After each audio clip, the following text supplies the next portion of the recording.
자, 믿음의 사람과 교회에 대해서 조금 더 자세하게 한번 이야기하고 넘어가도록 하겠습니다. 이 믿음의 사람에 대해서 들었고 교회에 대해서 들었죠. 제가 설교에서 따로 이야기를 한 적이 있습니다만은 하나님의 아들과 하나님의 아들들이 모인 곳 교회와 그 교회가 해야 되는 하나님의 일에 대해서 조금 전 강의에서도 간략하게 이야기를 드렸습니다만 좀 세부적인 이야기를 한번 해보도록 하겠습니다. 하나님의 뜻이, 하나님의 사랑이 무엇이라고 했습니까? 성경에 나타난 궁극적인 하나님의 심히 좋았던 사랑은 보는 것 자체로가 아니고 일어날 일에 대한 것을 보시면서 좋았다라고 하는 극대치의 하나님의 사랑이 하나님의 사랑이고, 그 극대치의 하나님의 사랑이 하나님이 이루시고자 하는 하나님의 뜻입니다. 그것이 각 나라와 족속과 백성과 방언에서 돌아와 구원받는 사건이라고 말씀을 드렸죠. 믿음의 사람과 교회를 통해서, 하나님의 아들들을 통해서, 하나님의 교회를 통해서 해야 되는 일이 그 일입니다. 그 일을 설명하려고 하니까 66권이 나타난 성경 속에서 가장 거대하고 큰 의미가 무엇이냐를 보니까 그게 주기도문에 담겨져 있습니다. 마태복음 6장 9절부터 13절까지의 주기도문이 기록되어 있죠. 보통은 제가 150시간이라는 성경 강의를 마치고 이 주기도문의 강의를 풀어줍니다. 그러지만 그 준비 강의를 들으신 분들은 그래서 이 주기도문을 우리에게 그렇게 주셨구나라고 이해하는데, 이 입체적 성경 원리 이해라는 강의 속에서는 먼저 이것을 한번 간단하게 본론을 짚고 넘어가겠습니다. 하늘에 계신 우리 아버지여, 이름이 거룩히 여김을 받으시오며 나라가 임하옵시며 뜻이 하늘에서 이루어진 것 같이 땅에서도 이루어지이다.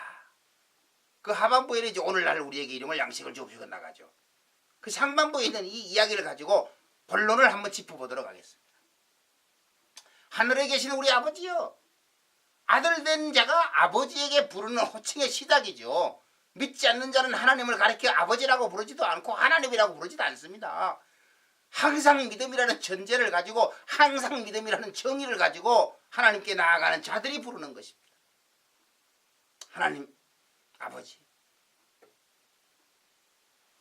아버지의 이름이 거룩히 여김을 받으시오며, 아버지의 이름이 거룩히 여김을 받으시오며, 하나님의 속성 7가지 가운데 거룩하신 하나님이라는 이야기가 들어있습니다. 이 거룩하신 하나님이라는 거룩을 알아야 아버지의 이름을 거룩하게 할 수 있는 거예요. 거룩이라는 말이 무엇입니까? 전제적으로, 정의적으로, 추상적으로 접근해서 제가 여러분에게 말해봅니다. 거룩하신 하나님, 거룩이 무엇입니까? 거룩, 흠이 없고 무흠하다고 말하죠. 완전하고 완전하다고 말하죠. 그걸 뭐 다시 표현을 못하니까 영어로 퍼펙하다고 말하죠. 퍼펙하다고. 한국말로는 온전하다고 말하죠. 흠이 없고 완전하고 또 퍼펙하다는 이 얘기가 똑같은 말이에요. 더 나아가서는 죄가 없으시다고 말하죠.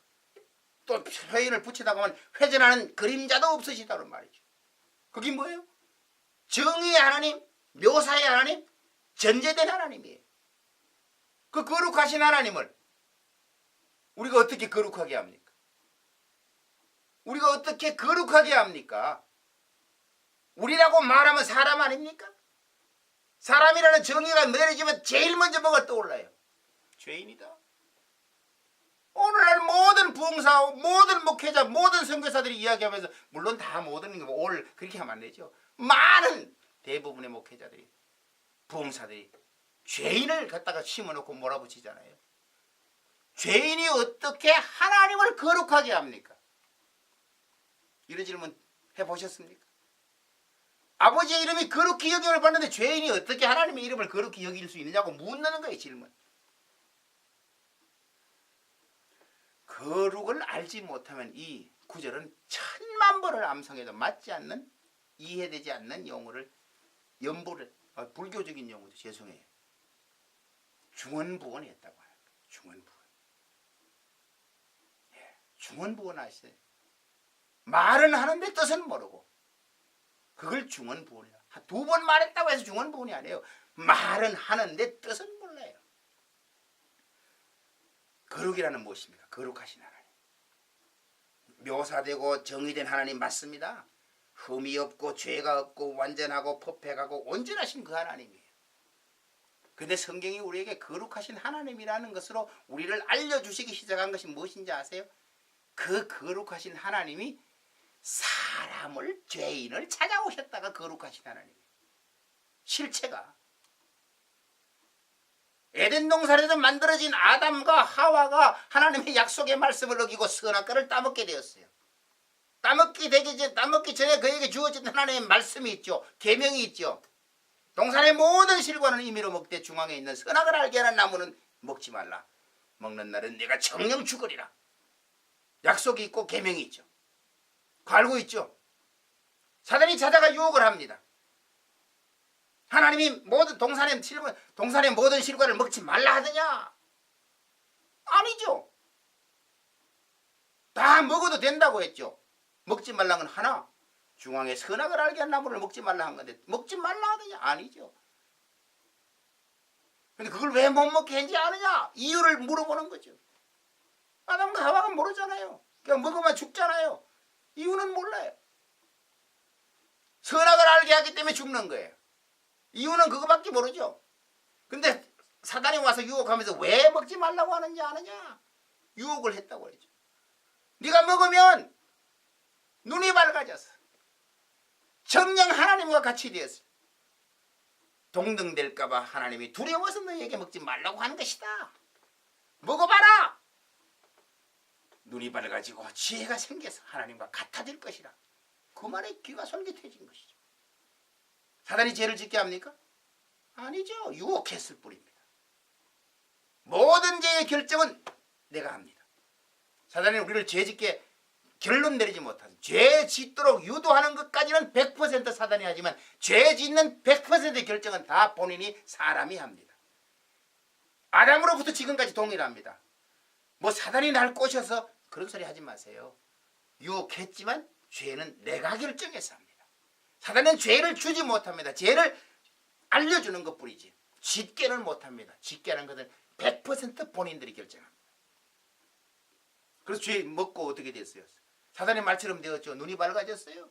하나님과 동등된 것이 아니라 벗은 것을 보았어요. 부끄러웠어요. 부끄러움에 끝나지 않고 하나님의 말씀이 생각났어요. 먹으면 정령 죽으리라. 이제 하나님을 보면 죽어요. 어떻게 죽을지는 잘 몰라요. 그때부터 시작해서 영원히 하나님을 찾아갈 수도 없고 만날 수도 없고 보고 싶어도 어쩔 수 없어요. 그래서 하나님의 낯을 피하여 숨어가는 거예요. 하나님의 낯을 피하여 다니는 거예요. 성경의 묘사는 선언할 때가 되어 에덴을 거니시던 하나님이 아담아 내게 어디 있느냐고 찾아가실 때에 아담이 뭐라고 대답해요? 내가 벗었으므로 부끄러워 숨었나이다. 누가 너에게 그것을 알게 했느냐고 말하죠. 내가 너에게 먹지 말라는 그 실과를 먹느냐고 말하죠. 예, 내게 베풀려 주신 아내가 나에게 주었으므로 먹었나이다. 이유는 그럴듯하지요.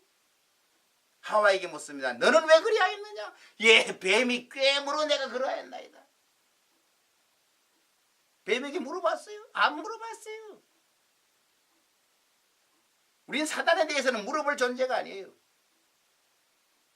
그만큼 사단을 깊이 알아야 된다는 얘기예요. 이스라엘 역대 왕들의 이야기를 보세요.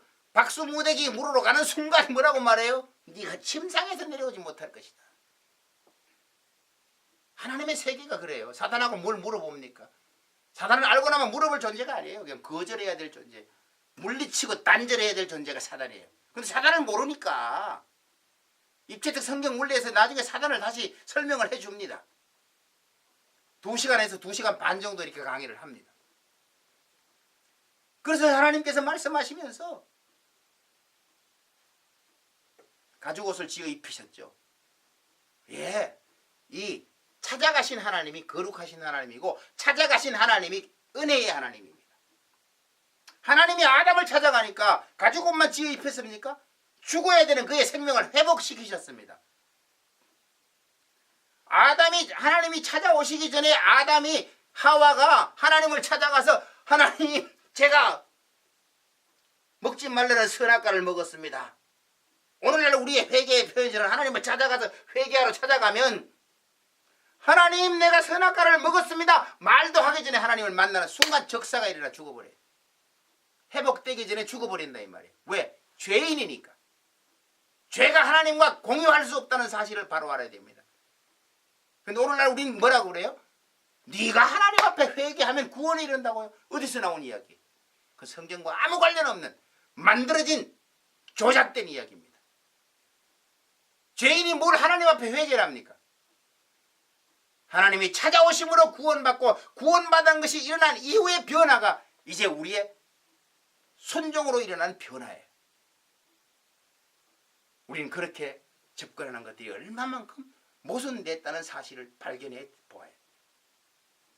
그래서 그렇게 회복된 사람은 하나님이 찾아오심으로부터 일어났다. 왜 이야기를 하죠? 거룩하신 하나님은 죄인을 찾아오신 하나님, 그분을 거룩하신 하나님이라는 거예요. 또 다른 용어는 은혜의 하나님이라는 거예요. 그 거룩하시고 그 은혜의 하나님이 사람을 찾아오셨으니까 하나님 속에 뭐가 일어났어요? 구원이 일어났어요. 생명의 잉태가 일어났어요.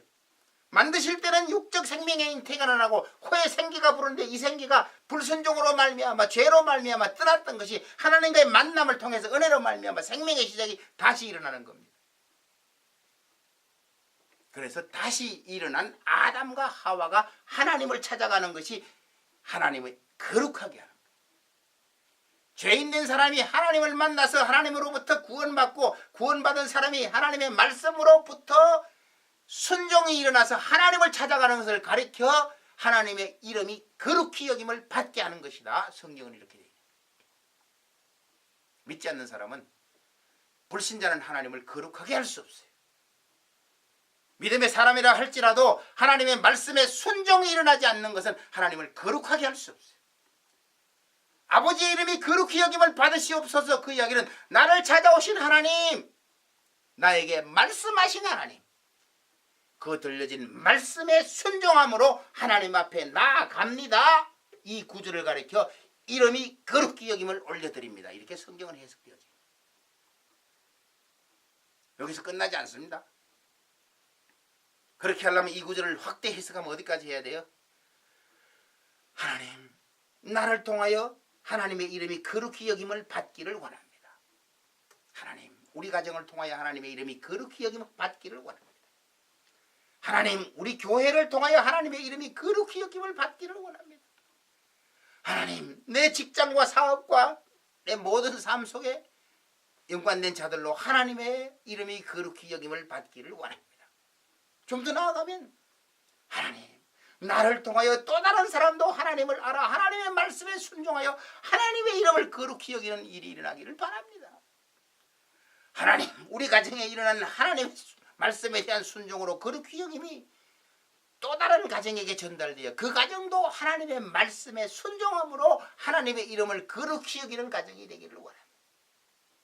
하나님, 우리 교회가 이 비밀을 깨달았으니 우리 교회가 하나님의 말씀에 순종한 것 같이 또 다른 교회도 하나님의 비밀 말씀을 더 깊이 깨달아 그 교회도 하나님의 말씀에 순종하는 교회, 하나님의 이름을 거룩히 여기는 교회가 되기를 원합니다.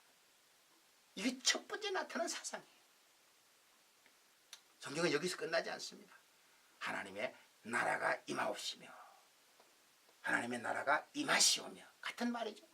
하나님의 나라가 임하래요. 하나님의 나라가 어디에 임합니까? 나와 여러분이 없어도 하나님의 나라는 임해 있습니다. 어디에? 자연 속에. 어디에? 우주 속에. 어디에? 만물 속에. 자연과 우주와 만물과 환경에는 하나님의 나라가 임해져 있습니다. 왜? 천지를 창조하실 때 그 창조 때부터 하나님의 이 나라는 풀로 완벽하게 임해져 있습니다. 그것이 리사이클링으로 무한반복으로 돌아가는 것입니다. 오직 사람에게만 무한반복으로 돌아가시는 것이 아니라 선택적인 순종에 의해서만 하나님의 나라가 이루어져 가고 있는 것입니다. 왜 사람에게 자유의지를 주었다고 하죠? 자유의지가 뭡니까? 우리말로 네 마음대로 하는 거죠. 내 마음대로 하는 자유의지가 모든 사람에게 있습니까? 아, 예, 있죠. 그렇게 배웠대. 그렇게 들었습니다. 여러분, 자유의지가 모든 사람에게 있습니까? 제가 물어봅니다. 질문자는 의도를 알고 질문하고 듣는 사람은 모르고 하니까 대답을 하기가 힘이 듭니다. 그런데 대답을 하라고 하면 거의가 다 있다고 말합니다. 왜? 동등된 사람이기 때문에. 그럼 제가 접근합니다. 믿지 않는 자에게 자유의지가 있을까요? 없을까요? 이런 질문 안 받아봐요. 있죠? 그 자유의지가 뭡니까? 내 맘대로 하는 거죠. 그럼 그 내 맘대로 하는 자유의지를 어디까지 포함시켜줘야 됩니까?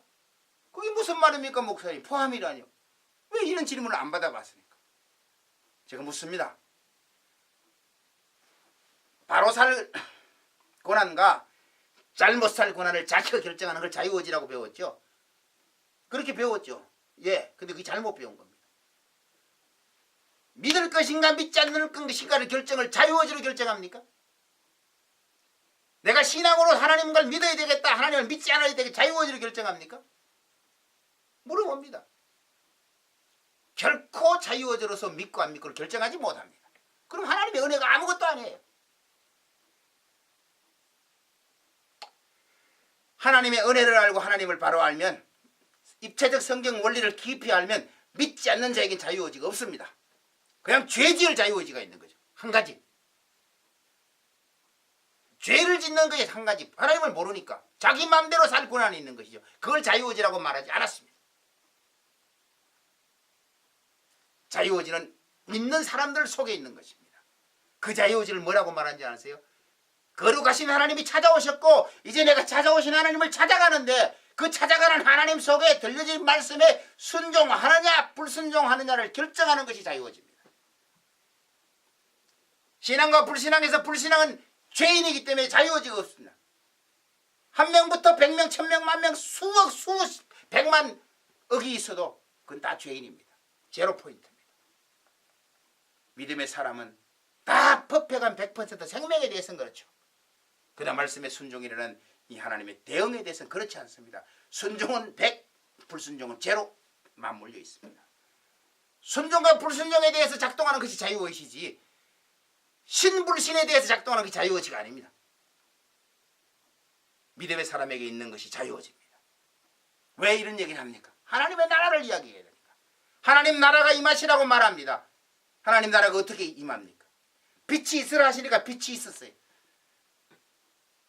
물을 나뉘라 하시니 공창 위의 물과 공창 아래의 물이 나누어졌어요. 선포하시니까 나누어졌어요. 공중에 새들이 있으라 하니까 새들이 있었어요. 바다에 물고기가 있으라니까 종류대로 생겨버렸어요. 땅에 기는 모든 육축이 있으라 하시니 그대로 되었어요. 땅은 풀과 채소를 내고 모든 초목이 있으라 하시니까 그대로 다 일어났어요. 순종이 일어났다는 것입니다. 결과가 일어났다는 말로 표현할 수 있지만 결과가 곧 하나님의 말씀에 모든 자연의 순종이 일어났다고 하는 것입니다. 말씀에 대해 일어난 결과와 순종을 가리켜 하나님의 나라라고 말하는 것입니다. 사람만 유일하게 그렇지 않습니다. 선택이 있습니다. 그게 자유의지입니다. 하나님을 아는 상태에서 아담과 하와가 선악과를 먹을 것인가 먹지 않을 것인가를 결정했던 것이 자유의지지, 선악과를 먹고 죄인 되었던 아담과 하와가 하나님을 찾아갈 것인가 말 것인가 자유의지가 없어요. 이해가 되셨습니까? 자유의지가 없어요. 만나면 죽는데 뭐. 죄인이 하나님을 만나면 죽는데 무슨 자유가 있어요? 피하는 길밖에 없지. 찾아가는 길이 없는 거예요. 이게 성경의 이해입니다. 그래서 하나님의 나라가 이루어지라고 하니까 그 나라가 어디 이루어져야 돼요? 나라부터 이루어져요. 어떻게 이루어져요? 말씀을 아는 만큼 순종하는 만큼 이루어지는 거예요. 말씀을 10개 알았다고 10개 다 하나님의 나라가 이루어졌어요. 그렇지 않아요. 예를 든다면 10개의 말씀을 알았는데 5개는 순종했고 5개를 불순종했다면 순종한 5개만큼 하나님의 나라가 이루어진 거예요. 불순종은 알지만 그건 이루어지지 않은 거예요. 그래서 성경은 우리에게 하나님의 나라가 임하시오며 더 많은 순종이 일어나게 하는 거예요. 하나님, 나에게 하나님의 나라가 임하게 하여 주시옵소서. 하나님, 우리 가정에 하나님 나라가 임하게 하여 주시옵소서. 하나님, 우리 교회에 하나님의 나라가 임하여 지게 하시옵소서. 그 말은 뭐예요? 하나님의 말씀을 듣고 배우고 가르치면 듣고 배우고 가르친 만큼의 순종이 일어나게 하시옵소서. 뭐 그렇다고 다 된다는 얘기 아니에요. 순종할 수 있는 만큼의 순종을 이끌어가게 하시옵소서. 이게 하나님의 나라예요. 하나님의 나라가 그렇게 이루어지라고 우리에게 성경은 요구하고 있는 것이고 알려주고 있는 것입니다. 결코 강제하지 않습니다. 그 순종과 불순종의 선택이 지금까지 여러분 강제해 본 적 있어요? 목사님이 강조한다고 순종합니까? 하나님이 강조한다고 순종합니까? 그렇지 않죠. 성령의 은혜가 내 마음속에 들어와서 내 마음을 휘잡고 감동하면 그 성령의 은혜가 있을 때 순종이 하고 싶어지는 거예요. 의지가 순종하는 것이 아닙니다. 말씀의 은혜가 나로 순종하게 하는 거예요. 요즘 교회 가고 강의 듣다 보면 강조 얼마나 많습니까? 제가 끝까지 여러분에게 강조하지 않습니다. 알려주는 겁니다. 내가 얼굴이 좀 이렇게 좀 투박하고 목소리가 좀 거칠어도 강조하는 게 아니에요. 요구하는 게 아니에요. 하나님의 말씀을 중립적인 입장에서 전달 선포하는 거예요. 여러분의 마음속에 자발적인 순종이 일어나려면 하나님의 말씀의 백그라운드에 은혜가 있어서 하나님이 생각나야 돼요. 이름만 말고 더 깊이 이해하는 하나님의 은혜, 하나님의 사랑, 하나님의 목적, 하나님의 뜻들이 기억되면서 지금부터라도 그 말씀에 순종해야 되겠구나. 하나님의 나라가 이루어지려는 거예요. 거기서 끝나지 않잖아요. 세 번째가 뭐예요? 하늘에서 이루어진 뜻이 이루어진 것 같이 땅에서도 이루어지게 하라. 이 이야기를 성경은 우리에게 계속 해주고 있는 겁니다. 근데 뜻이 하늘에서 이루어졌다는 이야기를 계속해서 하는데 뜻이 하늘에서 이루어진 것이 뭐예요? 제가 이 강의를 배우고 28년 동안 강의를 시작한 지는 이제 한 2년 됐습니다만은 수없는 목사님들에게 성도들에게 물었습니다. 주기도문에서 뜻이 하늘에서 이룬 것 같이 땅에서도 이루어지이다. 이렇게 예수님께서 기도를 가르쳐 주셨는데 하늘에서 이루어진 하나님의 뜻이 무엇입니까를 물으면 이 뜻을 대답할 수 있는 신학자, 목회자, 선교사, 직분자가 많지 않다는 사실. 이 가슴 아픈 일입니다. 예수 몇 년 믿었습니까? 공부 어디까지 하셨습니까? 10년, 30년, 50년, 70년 예수 믿었습니까? 신학교 나오고 석사, 박사까지 공부하셨습니까? 물어봅니다. 뜻이 하늘에서 이루어진 것 같이 하나님의 뜻이 하늘에서 이루어진 것 같이 그 뜻을 땅에 이루어져 가라고 하는데 그 이루어진 뜻이 무엇이냐고 묻는 겁니다. 이것을 성경적으로 이해하지 않는다면 그 뜻은 영원히 여러분을 통해서는 이루어져 가고 있지 않습니다. 여러분이 생각하는 것이 하나님의 뜻이라고 주관적으로 추상적으로 판단해서 그 일만 강조하죠. 자기도 모르는 걸 남한테 강조하는 일이 말이 됩니까? 이게 아주 맹랑한 성경입니다. 제가 글 쓴 페이스북에 들어가면 세상을 망치는 지식이라는 게 있어요. 이 성경 시작에도 말했지만 잘못 배운 무식이라는 것이 있습니다. 모르는 것보다 더 무서운 거예요. 잘못 배운 것을 자기만 알면 되는데 그 잘못 배운 것은 계속 다른 사람에게 잘못 가르치는 거예요. 확대 재생산이에요. 잘못의 확대 재생산. 그것이 세상을 망치는 지식이죠. 교회를 망치는 잘못된 지식이 뭘까요? 잘못된 성경 이해죠. 하나님께서 하늘에서 이루어진 뜻도 모르면서 자기가 생각한 것이 하나님의 뜻이라고 설교하는 설교가 수백 편, 수천 편 유튜브에 돌아다니고 있어요. 비난이 아니라 안타까워서 이야기를 하는 겁니다. 여러분 이 말에 초점을 가지고 또 기다려 주시기 바랍니다.